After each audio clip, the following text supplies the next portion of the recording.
Kalau ingin jadi istri ibu yang salihah, cirinya 2. Ada berapa cirinya? Fassalihatu, maka istri-istri yang salihah itu ciri pokoknya 2. Qanitatun, ciri pertama qanitat, jamak dari kata qanita.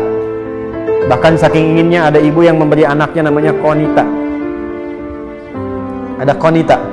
Oke. Apa artinya qanita? Ya, itu terjemahan kan ya. Baik. Qanita itu sifatnya kunut, berarti doa kunut itu doa taat dia. Baik. Qanitat artinya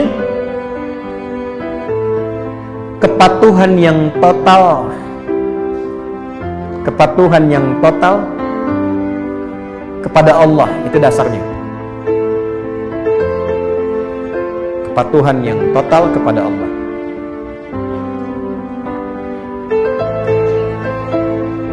Asalnya itu. Nanti kalau dibawa ke aspek-aspek ibadah atau rumah tangga, maknanya menjadi luas. Contoh, kalau sholat, tanda patuhnya kita kepada Allah itu ditunaikan dengan khusyuk.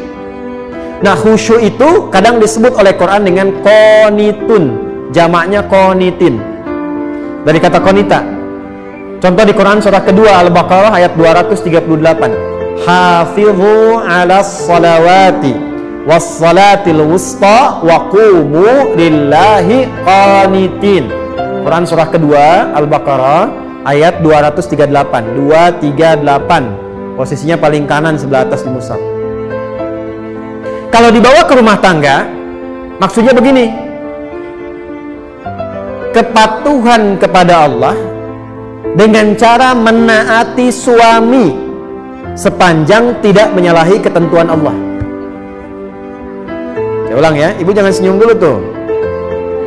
Kepatuhan kepada Allah dengan cara menaati suami sepanjang tidak menyalahi ketentuan Allah. Awas bu ya. Ini yang pokok untuk perempuan solihah nih, istri solihah. Dan kalau ibu bisa lakukan itu, dijaga sampai meninggal, itu hisabnya Masya Allah. Langsung diperintahkan oleh Allah untuk ke surga dari pintu mana saja yang dipilih. Gak cukup dengan amin, kita bacakan dulu hadisnya ya. Lihat sini, perhatikan. Idza shallatil mar'atu salataha, kalau ada seorang perempuan cuman sholat fardu selama hidupnya, nggak pernah sholat sunnah, nggak pernah tahajud, nggak pernah duha, nggak pernah syuruk dan sebagainya.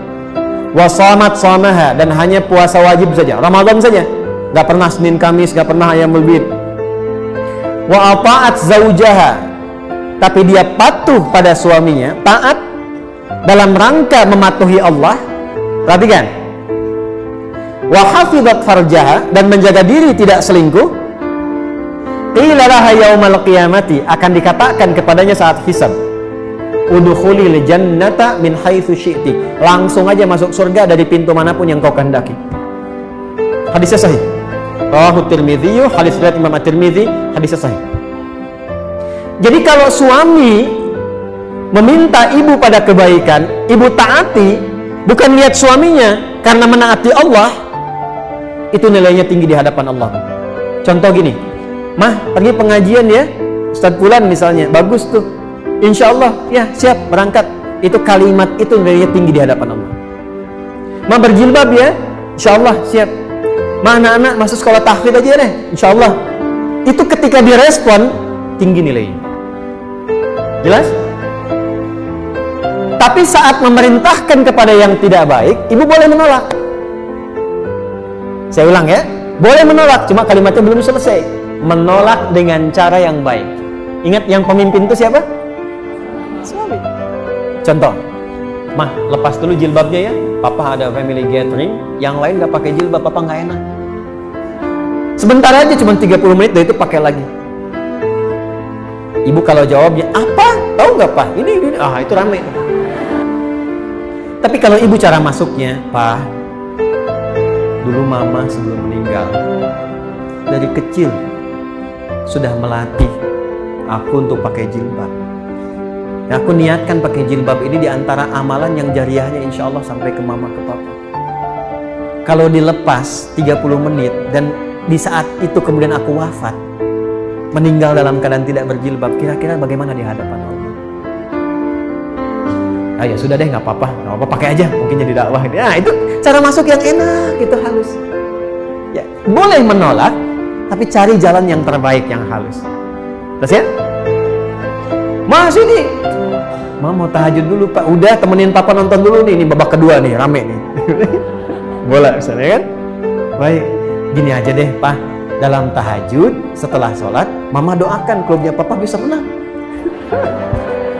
Ya udah tahajud sana. Tahajud kan? Tiba-tiba kalah kan, Mama sih tahajud, iya Papa sih diminta menang malah menangis gitu. Kayaknya udah jelas ya? Oke. Jadi satu, taat pada suami sepanjang meminta kepada yang baik-baik. Tapi kalau sepanjang tidak baik, boleh menolak dengan cara yang apa? Yang kedua yang agak tidak mudah nih, sekarang bisa terjadi. Hafizatun lil ghaibi bima hafizallah. Istri yang salihah, dia mampu menutup, menjaga aib rumah tangga, khususnya suaminya, terutama ketika tidak sedang bersamanya, karena Allah sudah tutupi. Bima hafizallah, mampu menjaga aib rumah tangga, khususnya suaminya, terutama ketika tidak sedang bersamanya, karena Allah sudah tutupi. Ibu fokus dengan saya sebentar, tahan penanya, perhatikan baik-baik ini. Jika terjadi persoalan di rumah tangga antara suami istri, itu Allah tutupi Bu, gak akan tersebar sepanjang ibu tidak membukanya dan sepanjang suami tidak membukanya. Itu akan ditutup sampai kiamat, sampai masalah itu selesai, atau sekalipun ada yang terjadi perpisahan tetap akan ditutup sampai kiamat terjadi, sampai pulang kepada Allah. Hisabnya hanya dia dengan Allah.